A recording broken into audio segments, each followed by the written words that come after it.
Good morning, guys. Welcome back to FECAM's unique histology review series. This video is brought to you by the academic and editorial boards of the Federation of Catholic Medical and Dental Students, FECAM's unique chapter. My name is Zuguchko De Victor, 500 level medical student of the College of Medicine, University of Nigeria Teaching Hospital, Itukwuozala, Enugu State. Do not forget to like our videos and subscribe to our channel, as this will go a long way to encourage us to make more contents like this. So today we are going to be looking at the histology of the small intestine. Now the small intestine comprises of three parts. The first part is the duodenum. The second part is the jejunum. Then the third part is the ileum. So the small intestine is also a part of the gastrointestinal tract, and it contains, the structure is similar to the one that we described for all of the GI tract. So you have the mucosa, the submucosa, the muscularis externa, and the adventitia. So our acronym MSMA. So the major differences between the different parts of the small intestine lies in the submucosa. So you should take note of that. The major differences lies in the submucosa.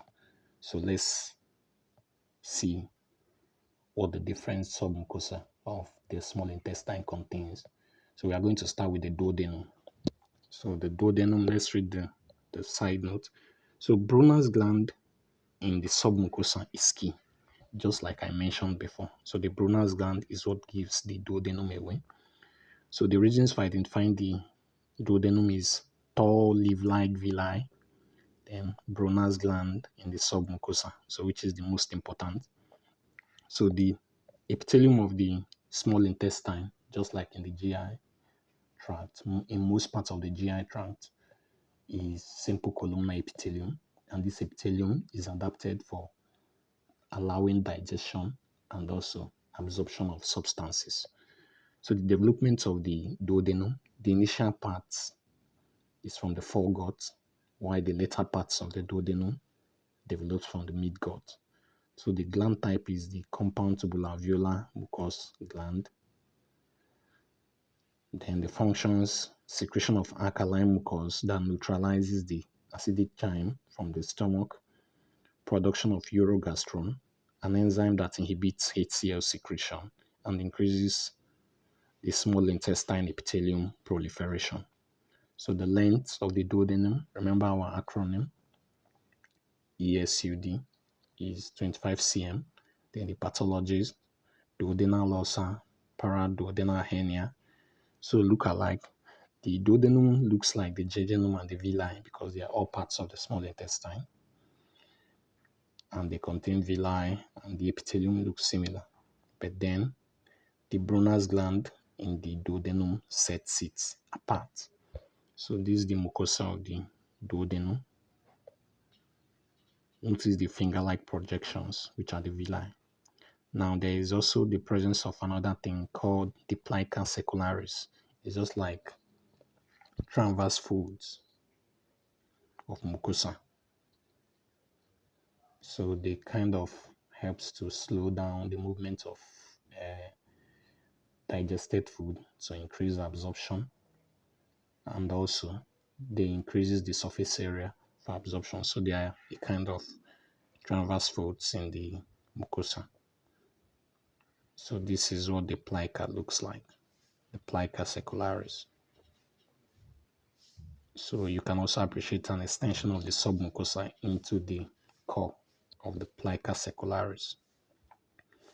Now, you can also appreciate an extension of the epithelium into the lamina propria, and these extensions represent the crypts, the intestinal crypts of Lieberkühn. So the Brunner's glands open into the crypts. So these are the crypts. They are an extension of the epithelium into the lamina propria. So you can appreciate that. Then look at the submucosa. Look at the Brunner's glands. So this is a classic image of the duodenum, and then the muscle layer, an inner circular muscle layer, and an outer longitudinal muscle layer, and then an adventitia, which is covered by peritoneum. So this is the duodenum as well. Pay attention to the Brunner gland that differentiates the duodenum from other parts of the small intestine. So this is the duodenum. Look at the tall leaf-like villi. Now look at the crypts, which are an extension of the mucosa into the lamina propria. Look at this. Look at the Brunner's gland in the submucosa. Can you appreciate them? Deeply staining glands within a layer of connective tissue. Then the muscularis externa, the inner layer, and then the outer layer, and then the serosa. So the same thing here, you can appreciate the tall leaf-like villi, the plica, which is only seen in the small intestine, then the intestinal glands, the Brunner's glands. Look at this. You can appreciate the glands, and then the inner circular muscle layer, the outer longitudinal muscle layer, the outer longitudinal muscle layer. These are some isolated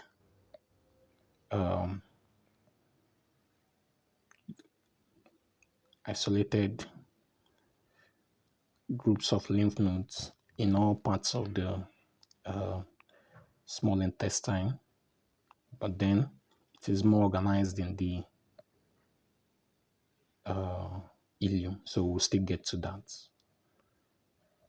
So this is what the duodenum looks like. So let's go to the jejunum. So let's read the side note. The jejunum, the reasons for identifying them is the plica secularis, which is also found in other parts of the small intestine, but is more numerous in the jejunum. Then tall finger-like villi, and also presence of simple column epithelium, like I said before. So finger-like villi. So look at how numerous and how extensive the finger-like villi looks. So the villi is very, very prominent in the jejunum. The villi is very prominent. Now the functions, absorption of nutrients, development is from the midgut. Now the length is about 2.5 meters. So this is probably a typo, should be 2.5 meters. Then the pathology is jejunitis, celiac disease, irritable bowel syndrome. So please take note of this length. Now, the submucosa of the jejunum is just a layer of connective tissue, so it doesn't contain any special structures. Unlike that of the duodenum that contains Brunner's gland, and the ileum that contains lymphoid nodules, specialized lymphoid nodules. So the jejunum does not contain any special structures in the submucosa. So notice how prominent these villi are, and also you can appreciate the extension of the mucosa into the lamina propria, which represents the intestinal crypts of Liebacon. Now the muscle layer, the inner circular and the outer longitudinal muscle layer, and then the serosa. Now look at the villi here. Notice how prominent they look. Very tall and finger-like. Can appreciate this one too. This one too. Now notice the crypts, an extension of the epithelium into the lamina propria. Look at this. Now the submucosa is unremarkable here. It doesn't contain any special structures. So look at this one too. Look at the villi, very prominent, very finger-like. And then you can see the intestinal crypts, which is an extension of the epithelium into the lamina propria. So you can really appreciate the submucosa and the muscularis here. because they are not really remarkable. So that's it for the jejunum. Now the next part of the small intestine is the ileum. So the ileum, what gives it off? The mnemonic that you can use to remember it is the mountain between two trees.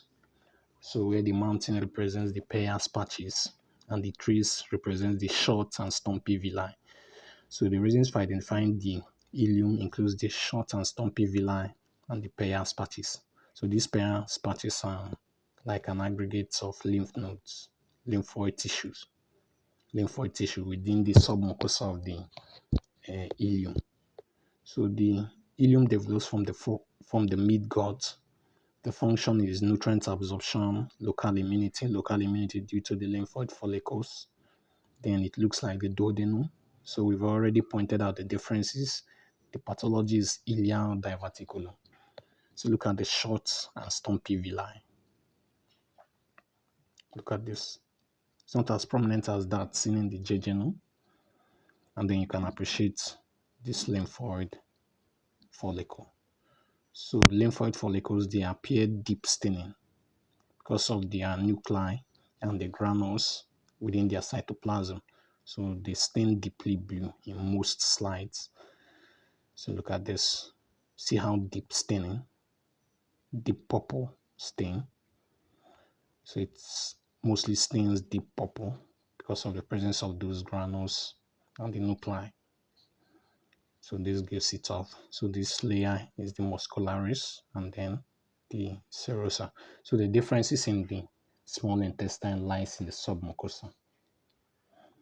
Now look at this image too. Look at the villi. Now look at the well-organized groups of lymphoid follicles, the Peyer's patches. Look at the aggregates of lymph node, of lymphoid tissue. Look at how deep purple staining they look. So this gives the duodenum, the jejunum, and the ileum. So this helps to differentiate them. So you can see numerous Peyer's patches in the submucosa of the ileum. So you can also appreciate some crypts of Libacum here. Now, this is the muscularis, and then the serosa, which is not really prominent here. So you should also always look out for this. So the small intestine, ileum with lymphatic nodules, Peyer's patches in transverse sections. So the stain is the H and E stain.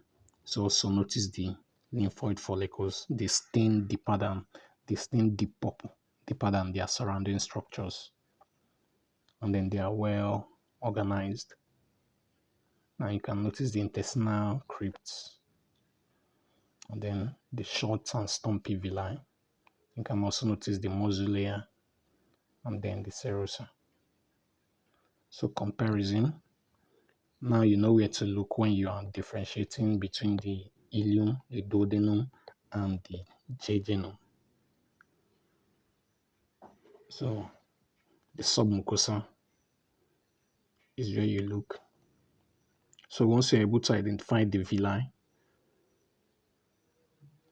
the thing that you should now try to get is the exact part of the small intestine that the organ or the slide is from. So how you identify the small intestine? First thing is to look out for the villi.